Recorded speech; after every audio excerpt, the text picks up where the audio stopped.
আর একটা হাদিস শুনাই, জিন্দা জাহান্নামে যদি দেখার ইচ্ছা থাকে তো আমার চোখ দিয়ে দেখে নেন। আপনাকে আমি শুধু দেখিয়ে দিচ্ছি, আমি লোকটাকে দেখিয়ে দিতে পারবো না, আমি নিয়ম বাতলে দিচ্ছি। আপনার চোখ দিয়ে কালকে সকালে খুঁজবেন, দেখবেন। কি দেখবেন?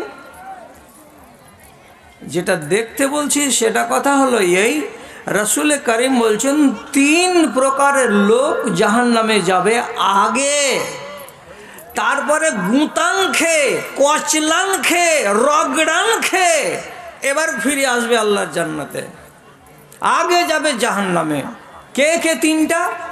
কথার দিকে খেয়াল করুন। যেই লোকটা নিজের বিবিকে সামলাতে পারে না। কেমন সামলাতে পারে না? যেই লোকটা নিজের বিবির উপরে ফরমান চালাতে পারে না, কথা তার শুনে না, তার বিবি মানে না।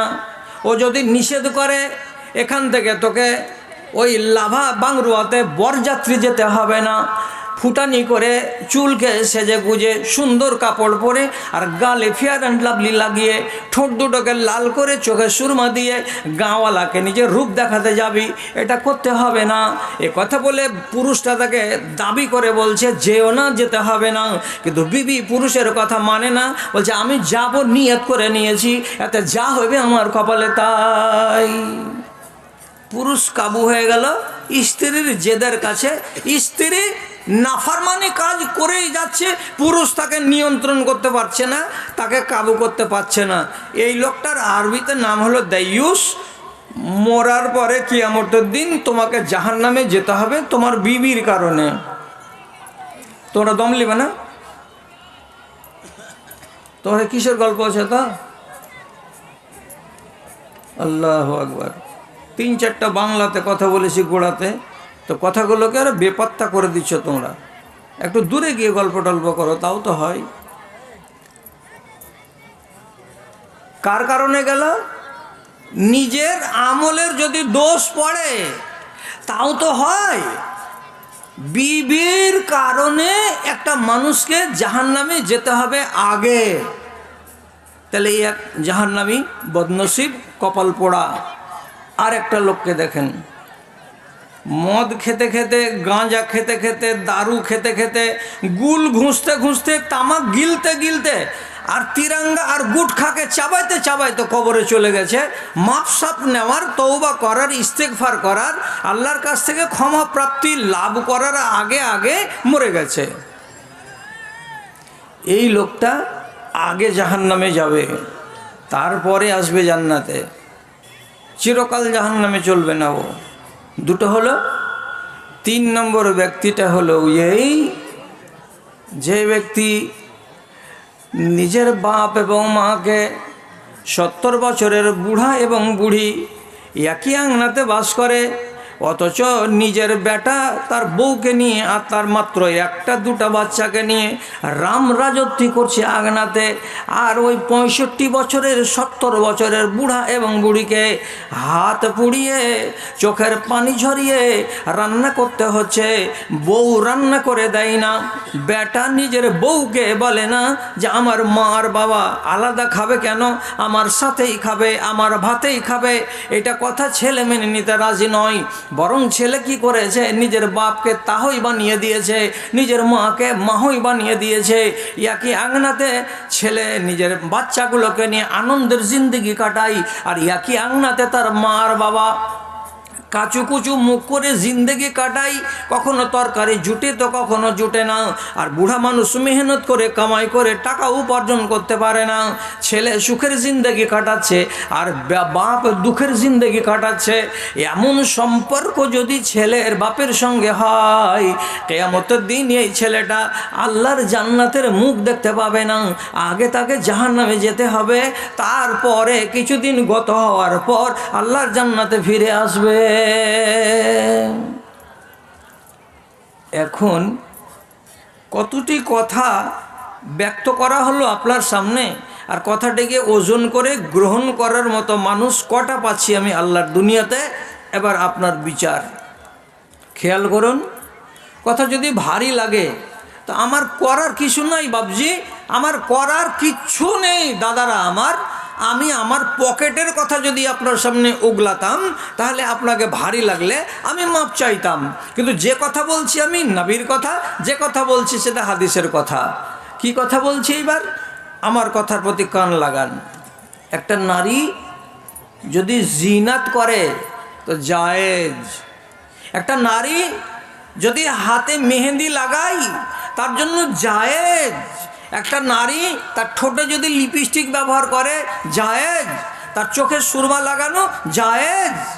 নারীরা কেবল 4 মাস 10 দিন কোনো জিনাত, সোনা চাঁদি, রঙিন কাপড়, ঠোঁটে রং, নাকে দাঁতে মিশি, নাকে আর এইগুলোতে ফেয়ার অ্যান্ড লাভলি ইত্যাদি মাখতে পাবে না। যদি কোনো স্ত্রীর স্বামী মরে যায় তাহলে 4 মাস 10 দিন মাত্র। যেদিন 4 মাস 10 দিন পার হয়ে 11 দিনে পড়ে যাবে সেই দিনে ও লিরিল সাবান মেখে, জুত করে, হলুদ রঙের শাড়ি পরে আর ঠোঁটকে লাল করে যত রকমের জিনাত ছিল আর সোনা আর চাঁদি ছিল সবখানি সোনা চাঁদিকে গায়ে দিয়ে ও যদি বলে যে আমার বাড়ির জিয়ামারি, আমি এখন বিয়ে করবো ঘাসিয়া ঘাটে, তো 11 দিনের দিন ও বিয়ে করে নিতে পারে। কিন্তু এই 4 মাস 10 দিন ওর জন্য রঙিন কাপড়, চোখের সুরমা ইত্যাদি ইত্যাদি চলবে না। এটা হলো শোকের কাল। এই 4 মাস 10 দিনকে বাদ দিয়ে বাকি মাসগুলোর জন্য কি আল্লাহর নিয়ম করা আছে? আল্লাহর নিয়ম করা আছে এই, খেয়াল করুন কথার দিকে। রাসূল একদিন পর্দার আড়াল থেকে কিছু চাইলেন। তো অন্য হাদিসে আছে রাসূল কিতাব চাইলেন, কোরআনের পাতা চাইলেন, চামড়াতে লেখা ছিল, এই দাও তো আমাকে। তো একটা মেয়ে ছেলে ওই কোরআনের পাতাগুলো যে চামড়াতে লেখা ছিল সেটাকে হাতে করে নিয়ে রাসূলের দিকে এইরকম করে বাড়িয়ে দিয়েছে। একটা বেটি ছেলে পর্দার আড়াল থেকে। রাসূল এই হাত থেকে জিনিসটিকে নেওয়ার আগে এবার জিজ্ঞেস করে বলছেন, আহাযিহি ইয়াদ রাজুলিন আও ইয়াদ ইমরাতিন, যেই হাতখানা আমার দিকে বাড়ানো হয়েছে এ হাতখানা বেটা ছেলের হাত না বেটি ছেলের হাত? উত্তর দাও। ভিতরে লুকিয়ে আছো যেই লোকটা, তোমার দেহটা আমি দেখতে পাই না, হাতটা শুধু দেখতে পাচ্ছি, তাই আমি জিজ্ঞেস করছি এটা বেটি ছেলের হাত না এটা বেটা ছেলের হাত? তখন এদিক থেকে আওয়াজ এলো, বাল্লিয়াদ ইমরাতিন, না হুজুর এটা বেটা ছেলের হাত নয়, এটা একটা মেয়ে ছেলের হাত। তখনই আল্লাহ পাকের রাসূল তার হাত থেকে জিনিসটাকে নিলেন না। কেন নিলেন না? নবীজি বলছেন ওই জিনিসটা নিতে গিয়ে তোমার হাতে যদি আমার হাত লেগে যায়, তোমার গায়ে যদি আমার গা লেগে যায়, তাহলে একজন আজনবী বেটা ছেলে আর একজন আজনবী বেটি ছেলের গায়ে হাত লাগাতে পাবে না। তারই জন্য আমি তোমার হাত থেকে নেব না, তুমি সরিয়ে নাও তোমার হাতটা। মেয়েটা হাত সরিয়ে নিল।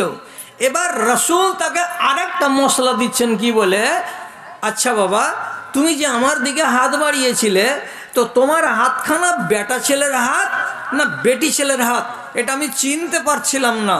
তো তুমি বললে মেয়েদের হাত, বেটি ছেলের হাত, তো তোমার হাতখানা বেটি ছেলের মতো নয় কেন? কথা বুঝে নেবার। তোমার হাতখানা মেয়েদের হাতের মতো নয় কেন? এর জবাব কি দিচ্ছেন রাসূল? তোমার উচিত হবে তোমার হাতগুলোতে মেহেদি লাগানো, তোমার নখগুলোতে মেহেদি লাগানো, তোমার উচিত হবে তোমার আঙুলের উপরগুলোতে জাফরানের রং লাগানো।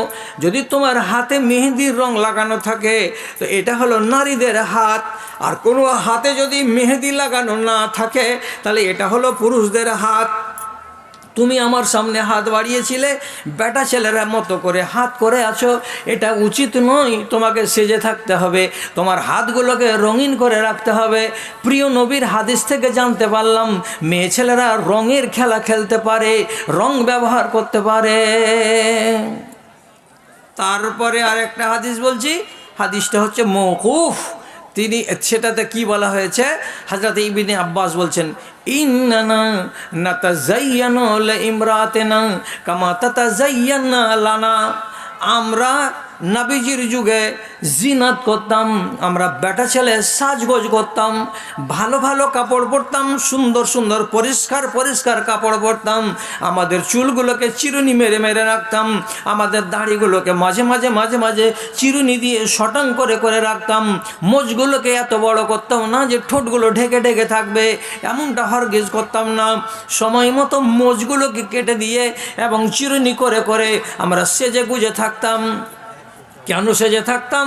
নবীজি আমাদেরকে উপদেশ দিয়ে বলেছেন, মেয়েরা যেমন সাজে, মেয়েরা যেমন সাজগোজ করে পুরুষের জন্য, তেমনি পুরুষরাও সাজগোজ করবে তাদের মেয়েদের জন্য। এইটাই হলো আল্লাহ রাব্বুল আলামিনের নবীর পক্ষ থেকে দেওয়া নিয়ম। নারীরা যেমন সাজগোজ করে তাদের পুরুষের জন্য, তেমনি তারা সাজগোজ করবে তাদের নারীদের জন্য। মেয়েরা পরের জন্য সাজগোজ করবে না, গাঁওয়ালার জন্য সাজগোজ করবে না, দেশবাসীর জন্য সাজগোজ করবে না। একমাত্র সাজগোজ দেখবে কে? তো তার স্বামী। এটা হলো আল্লাহর শরিয়ত। এবার আপনাকে দেখতে হবে নারীদের অন্তরে আল্লাহর নামের ভয় আছে না নাই। এটা যদি দেখতে যাই তাহলে আপনাকে বলবো এই দেশের নিয়ম আছে কিনা আমি জানি না, তবে আমাদের বাঙালে মালদা জেলার যে কোনো জায়গা বলেন আর মুর্শিদাবাদের যে কোনো জায়গাতে বলেন, বিয়ে যদি কাউরি বাড়িতে লাগে তো 150টা বরযাত্রী যাবেই যাবে, আর তার ভেতরে 25টা বেটি ছেলে বরযাত্রী যাবেই যাবে। এর ভেতরে একটাও বুড়ি হুড্ডিগুলোকে নিবে না। যতটি বরযাত্রী বেটি ছেলে সাজবে সব 18 বছর, 14 বছর, 16 বছর, 20 বছর এই রকম বয়সের মেয়েরা যাবে। আর কোনো একটা বেটি ছেলে পাগলি হয়ে লেলি খেপি হয়ে যাবে না। এত সুন্দর সুন্দর ড্রেস করবে আর এত করে সাজবে আর এত করে টিকলি আর আলতা আর ফিতা আর শ্যাম্পু লাগানো চুলকে খেলিয়ে খেলিয়ে যাবে যে ওর সাজ আর গোজ দেখতে গেলে মনে হবে যে রহমানের বেটার বিয়ে নয়, এ 22টা বেটি ছেলের বিয়ে।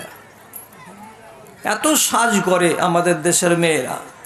এবার লাল লাল ঠোঁট বাইরে চলে গেল, কে দেখছে? ভ্যানওয়ালা।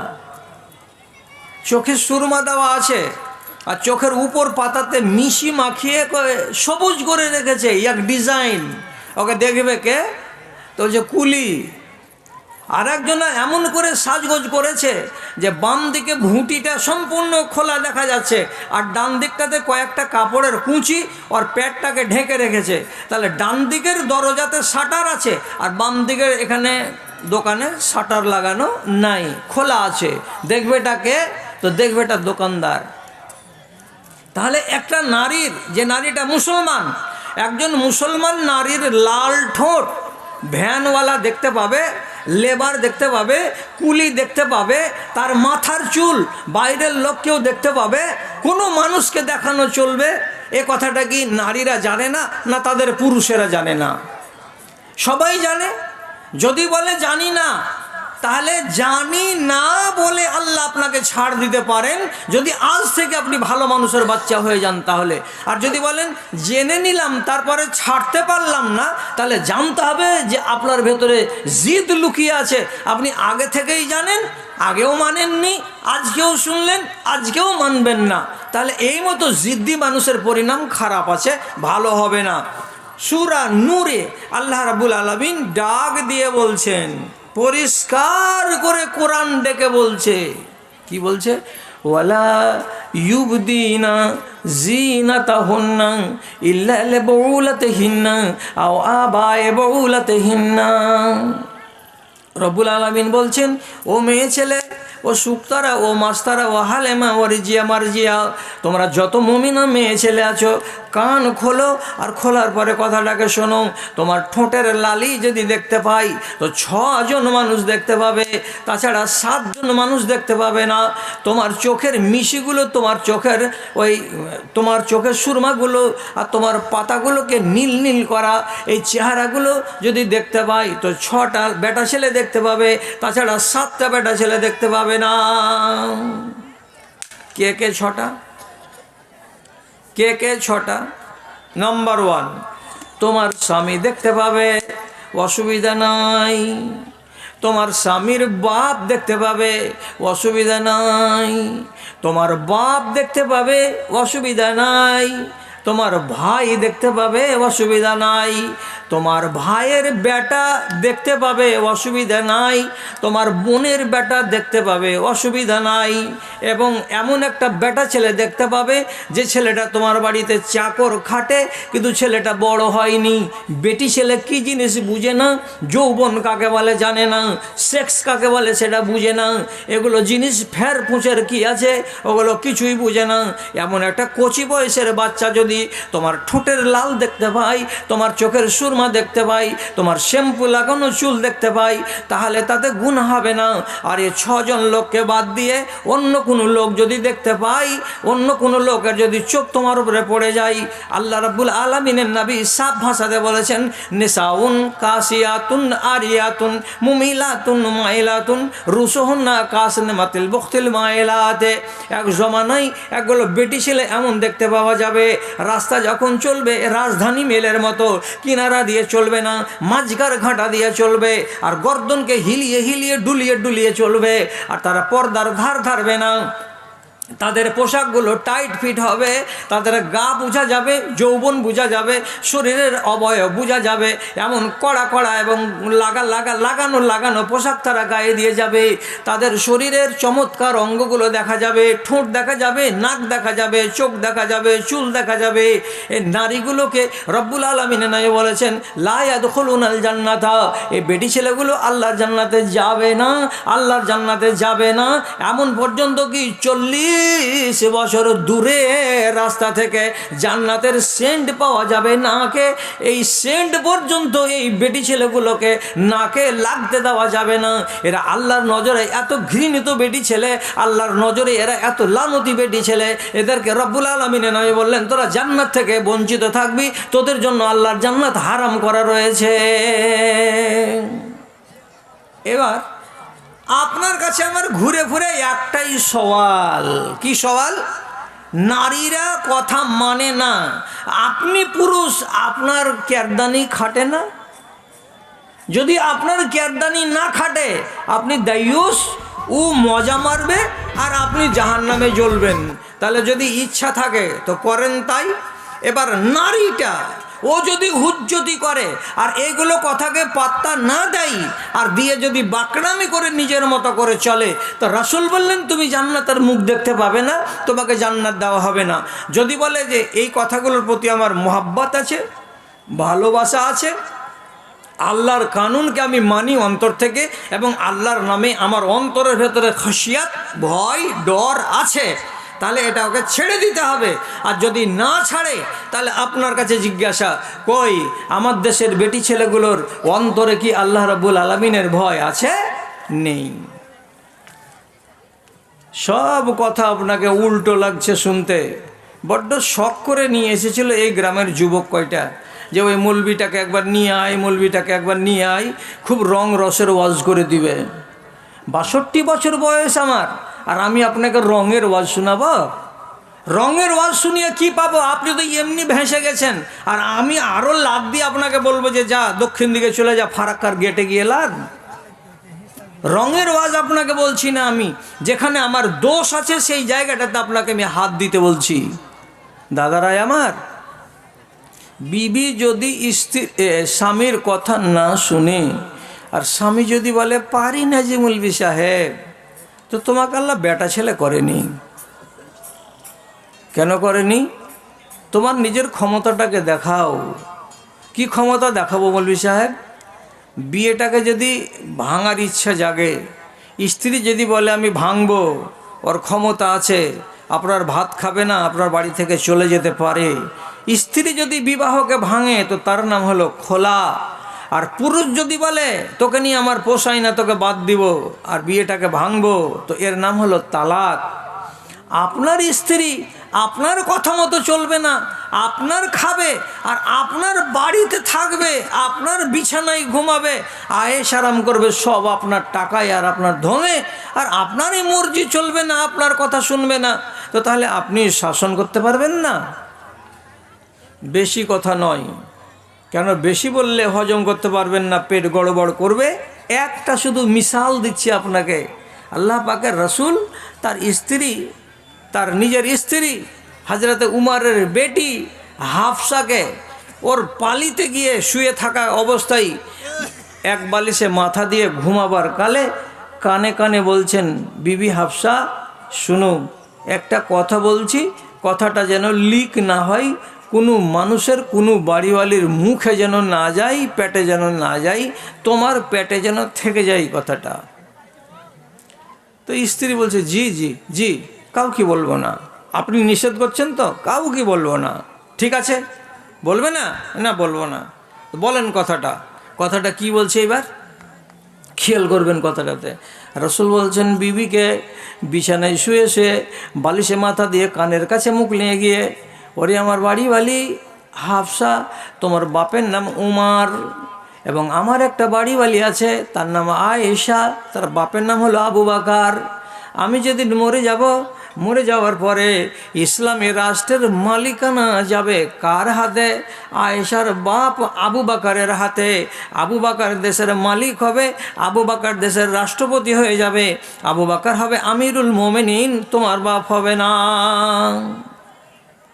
আয়েশার বাপ হবে দেশের মালিক, রাষ্ট্রপ্রধান, ইনি হবেন প্রেসিডেন্ট, ইনি হবেন আমিরুল মোমেনিন। কথাটা কানে দিয়ে দিলেন কার? তো নিজের বিবি, জাতিতে বেটি ছেলে, নবীর বাড়িওয়ালি। 8 দিন 10 দিন পরে হঠাৎ একদিন আয়েশাকে সামনে দেখে হাফসা ডেকে বলছেন, হ্যাঁ আয়েশা শুনে যাও, এদিকে এসো। তো দুজনে খুব মিল, কাছে আসলো। তো ঘাড়ি ঝুঁকিয়ে ঝুঁকিয়ে একটু করে বলছে, তোমার জন্য একটা ভালো খবর আছে, শুনলে তোমার জিভ ভরে যাবে, মন ভরে যাবে, প্রাণ ভরে যাবে। কি জি কি জি কি বলো না? না না না বলবো না, বলবো না। না না না বলতে হবে, বলতে হবে। তুমি না বলবে তো আমাকে জানালে কেন যে একটা খবর আছে? বলো। দুজনে একটু ঠেলাঠেলি হলো, ঘাট ধরাধরি হলো। তারপরে আদরের মাধ্যমে, সোহাগের মাধ্যমে হজরতে হাফসা নিজের সতীন হজরতে আয়েশাকে বলছেন, নবীজির ইন্তেকালের পরে তোমার বাপ আবু বকরকে ইসলামী জাহানের খলিফা বানানো হবে। আয়েশার পা আর মাটিতে ঠেকে না, খুশির জ্বালাই। আমার বাপ, আমার বাপ, তোমার বাপের নাম বলেনি? না, তোমার বাবার নাম বলেছে। খুশিতে খুশিতে থিরিক থিরিক থিরিক থিরিক করে কুদতে কুদতে বাড়ি এলো। রসুল করিম কয়েকদিন পরে আয়েশার বাড়িতে যখন পালি পড়ল, তখন রসুলকে সামনে পেয়ে হজরত আয়েশা খুশি সামলাতে না পেরে গল্প করতে করতে বলছে, আল্লাহ রসুল, আমার বাপ তো খুবই নরম দিলের মানুষ, কোরআন পড়ে তো কাঁদে। দুঃখী মানুষ দেখতে গেলে আমার বাপের চোখে পানি নেমে যায়। আমার বাপকে আল্লাহ তাআলা এত নরম মনের মানুষ করেছেন, আর এই নরম দিলের মানুষটা আপনার মরার পরে সারাটা জাহানের যে খলিফা হবে, তো আমার বাপের মতন এত ক্রন্দন করা লোকটা কি খেলাফত চালাতে পারবে? আমার বাপটা কি এত সুন্দর করে নিষ্ঠার সাথে খলিফার যোগ্যতা রাখে এবং দেশটাকে নিয়ন্ত্রণ করতে পারবে? আল্লাহ রাসূল পারবে? রাসূল তখন বলছেন যে আমার মরার পরে তোমার বাপ খলিফা হবে, তো নরম দিলের মানুষ চালাইতে পারবে কি পারবে না? তো ওটা তো পরের প্রশ্ন। তো আমার মরার পরে তোমার বাপ খলিফা হবে, এটা কথা ফের তোমাকে কে বলল? কোথায় পেলে? তো বলছো কেন আপনার মরার পরে আমার বাপ খলিফা হবে না? তো বলছে, আরে আমি কি বলেছি তোমাকে যে আমার মরার পরে তোমার বাপ খলিফা হবে? আমি কি তোমাকে শুনিয়েছি? বলছে, আপনি না শুনান গা, আমি কোনো জায়গা থেকে শুনেছি। বলছে, বারে তুমি কোনো জায়গা থেকে শুনেছো, তার মানে কে কে বলেছো তোমাকে? আপনি বলেছেন কি না যে আমি বলি আর না বলি? আমি তোমাকে বলিনি। এবার তুমি বলছো আমি কোনো জায়গা থেকে শুনেছি, তো কোন জায়গা থেকে তুমি শুনলে এই কথাটা যে আমি বলেছি? হযরত আয়েশা বলছেন, আমার কাছ থেকে আপনি পালাতে পারবেন না, আমার কাছে মজবুত সাক্ষী আছে, আপনি যে কথাটা বলেছেন এতে কোনো রকমের সন্দেহ নাই। রাসূল বলছেন, বলো না। কে তোমাকে বলল? যখন চাপ দিলেন আল্লাহ পাকের রাসূল, তখন বলছেন, আমাকে গত 4 দিন 5 দিন আগে আমার সতীন উমরের বেটি হাফসা রাদিয়াল্লাহু তাআলা আনহা এ কথাটা বলেছেন, সংবাদ দিয়েছেন। রাসূল বলছেন, হাফসা? হ্যাঁ ঠিক বলছো তো যে হাফসা বলেছে? বলে, হ্যাঁ হাফসা বলেছে আমাকে। রাসূল সাথে সাথে রাগান্বিত মিজাজ নিয়ে আয়েশার বাড়ি থেকে বের হলেন। আর বেরিয়ে হাঁটতে হাঁটতে মাত্র 25 মিটার দূরে হাফসার বাড়ি আছে। হাফসার বাড়িতে গিয়ে স্বামী নিজের বিবির বাড়িতে যাবে তো কিসের আওয়াজ দেওয়া, আর কিসের সালাম দেওয়া, আর কিসের অনুমতি চাওয়া? পুরুষ যাচ্ছে বাড়িতে, আওয়াজ দিলেন, হাফসা বাড়িতে আছো? জি আছি, আসেন। আল্লাহ পাকের রাসূল ঢুকে গেলেন বাড়িতে, হাফসাকে সামনে ডাকলেন, আর ডাকার পরে বলছেন, আমি তোমাকে 1 তালাক দিলাম। বুঝছেন কথা? রাসূল তালাক দিয়েছেন নিজের বিবিকে। আজ প্রথম শুনছেন নাকি? যদি প্রথম হয় তো অসুবিধা নেই, কথাটাকে শেষ করেন। রাসূল বলছেন, আমি তোমাকে 1 তালাক দিলাম। যেমনি 1 তালাকের কথা শুনতে পাওয়া হযরতে হাফসা সাথে সাথে মাথা ধরে নিলেন, আর কাপড় দিয়ে নিজের মুখখানাকে ঢেকে নিলেন, আর হাউমাউ করে কাঁদতে কাঁদতে ঘরের ভেতরে চলে গেলেন। সারা দিন খেলেন না, সারা রাত খেলেন না। 2 দিন কেটে গেল, 3 দিন কেটে গেল, ঝিমধরা ভাবে কেটে যায়, কান্না করে আর কেটে যায়, কান্না করে আর কেটে যায়। 3রা দিনের দিন আসমান থেকে আল্লাহ রাব্বুল আলামিন জিবরিলকে পাঠালেন, আর পাঠিয়ে একটা মেসেজ দিয়ে বললেন, হে আমার ফেরেশতা জিবরিল, যাও আমার এই আদেশটা আমার নবী মুহাম্মদকে শুনিয়ে দাও। জিবরিল এলেন, এসে রাসূলকে বলছেন, আসসালামু আলাইকুম, আমাকে আল্লাহ তাআলা পাঠালেন একটা কাজ দিয়ে, আপনাকে শুনিয়ে দিচ্ছি, কাজটা এক্ষুনি করুন, দেরি করে চলবে না। কি করতে হবে? জিবরিল বলছেন, রাজে হাফসাতা ফাইন্নাহা সাওয়ামাতুন ওয়া কাওয়ামাতুন। হে আল্লাহর রাসূল, 3 দিন আগে আপনি তালাক দিয়েছেন আপনার বিবিকে, আপনি সে বিবিকে ফিরিয়ে নেন। কেন ফিরিয়ে নেবেন? আপনার বাড়িওয়ালির 2টো গুণ আছে। ফাইন্নাহা সাওয়ামাতুন, বেটি ছেলেটা বেশি বেশি করে নফল রোজা রাখতে পারে, এবং এই মেয়ে ছেলেটি রাতের বেলায় জেগে জেগে জেগে জেগে আল্লাহর ইবাদত করতে পারে। তো যেই মহিলা রাতের বেলায় জেগে জেগে আল্লাহর জন্য ইবাদত করতে পারে, আর যেই মেয়ে ছেলেটি দিনের বেলায় রোজা রাখতে পারে, এমন দিনদার পরেজগার আল্লাহওয়ালি বেটি ছেলেটাকে তালাক দিয়ে নিজের বিবি থেকে বাদ দেওয়া যাবে না। আপনি এক্ষুনি তাকে ফিরিয়ে নেন। এবার আপনি আমাকে জিজ্ঞেস করুন যে রাসূল তালাক দিলেন কেন?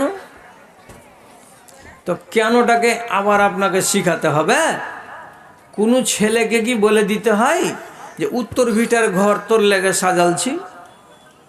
সব ছেলে জানে যে কোনটা ঘর আমার জন্য ঘর বানানো হলো। আপনি আমার এই আলোচনাতে, হাদিসের আলোচনাতে আপনি কি ধরতে পারেননি রাসূল কি বিনা দোষে হাফসাকে তালাক দিয়েছিলেন? আল্লাহ কোরআনে বলছেন, ওয়াইজা আসারান নাবিয়্যু ইলা বাযি আজওয়াজিহি হাদিসা। যখন নবীজি তার কোনো বিবিকে কানে কানে একটা কথা বললেন, আর বললেন এই কথাটা যেন তোমার পেটেই থাকে, তোমার মুখ থেকে যেন অন্য কোনো লোকের কানে না যায়, আর এই কথাটা নবীজি নিজের বিবিকে বলেছিলেন। আল্লাহর রাসূলের ফরমানকে তার বিবি রাখতে পারেনি, এই কথাটাকে অমান্য করে দিয়েছিল। আল্লাহর রাসূল নারাজ হয়ে গেলেন, আর দিয়ে বললেন, তুমি কেমন বিবির বিবি? তোমাকে আমি কথাটাকে পেটে রাখতে বললাম, তুমি রাখতে পারলে না, তাহলে তুমি আমার সঙ্গে খিয়ানত করলে, তোমার নিজের স্বামীর ফরমাবরদারি করতে পারলে না। এই জন্য রাসূল শিক্ষা দেওয়ার জন্য হযরতে হাফসাকে তালাক দিয়ে দিলেন। আল্লাহর পক্ষ থেকে অর্ডার যদি না আসতো তাহলে নবীজি তাকে ফিরিয়ে নিতেন না। এখন কোনো মানুষ বলছে আমি আমার বিবিকে সোজা করতে পারি না, আর সোজা সোজা মশলা হলো এই, কোনো দূর আলেমের কাছে যেতে হবে না, একদম ছোটোখাটো কোনো আলেমের কাছে যান, 5টা ছেলের মা হতে গেলেও আর টিকিটটা কেটে দিতে হবে। আমি তোমাকে তালাক দিলাম, কেন তালাক দিলা? নামাজ কেন পড়ো না? কেন তালাক দিলা? কেন তুমি বেহায়া রবে? কেন তালাক দিলা? কেন তুমি এইখান থেকে তুমি চলে যাবে ঘাসিয়া ঘাট আমার বিনা অনুমতিতে? এই প্রশ্নগুলো তার কাছে রাখুন, আর রাখার পরে তাকে আপনি সাহেস্তা করুন, আপনি সোজা হয়ে যাবে। কিন্তু মিজাজ হারিয়ে দিয়েছি আমরা।